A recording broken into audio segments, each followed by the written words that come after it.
একটা সময় ছিল যেখানে সিনেমার সেরা কাজ মানে ছিল শুধু মানুষের হাতের ছোঁয়া, কিন্তু সময় বদলেছে আর সেই বদলের সাথেই বদলে যাচ্ছে সিনেমার সবচেয়ে বড় মঞ্চ অস্কার।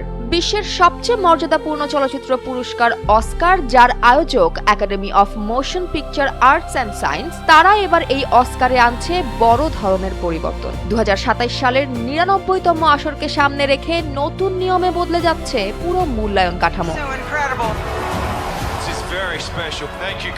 এবারের পরিবর্তনে সবচেয়ে বড় সিদ্ধান্ত এসেছে এআই নিয়ে। জানা গেছে এখন থেকে অভিনয় বিভাগে শুধুমাত্র মানুষের পারফরম্যান্স গ্রহণযোগ্য হবে এবং চিত্রনাট্যও হতে হবে মানব সৃষ্ট, অর্থাৎ প্রযুক্তির কারিশমা থাকবে ঠিকই, কিন্তু শেষ কথা বলবে মানুষই। এছাড়াও অভিনয় বিভাগে এসেছে নতুন সুযোগও। একজন অভিনেতা একই ক্যাটাগরিতে এখন থেকে পাবেন একাধিক মনোনয়ন পাওয়ার সুযোগ। এদিকে আন্তর্জাতিক চলচ্চিত্র বিভাগেও এসেছে পরিবর্তন, যার ফলে একই দেশ থেকে একাধিক সিনেমা প্রতিযোগিতায় আসতে পারবে এবং বড় উৎসবজয়ী সিনেমাগুলো সরাসরি অস্কারের পথে ঢুকবে।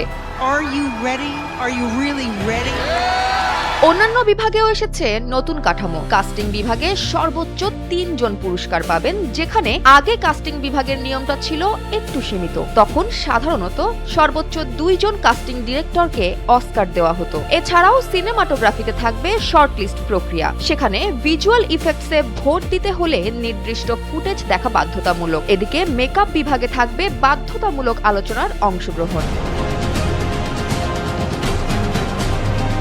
সব মিলিয়ে একটাই লক্ষ্য, তা হচ্ছে সিনেমার মূল্যায়নকে আরো স্বচ্ছ, আধুনিক এবং মানব কেন্দ্রিক করে তোলা। কিন্তু প্রশ্ন থেকে যাচ্ছে, এই পরিবর্তন কি নির্মাতাদের জন্য নতুন সুযোগ এনে দেবে, নাকি নতুন করে নতুন চ্যালেঞ্জের মুখোমুখি হতে হবে তাদের? আসন্ন 2027 সালের 14 মার্চ লস অ্যাঞ্জেলেসের ডলবি থিয়েটারে বসবে নতুন অস্কারের আসর এবং সেখান থেকেই আবার শুরু হবে সিনেমার নতুন এক অধ্যায়। জয়া হাসান, NPB।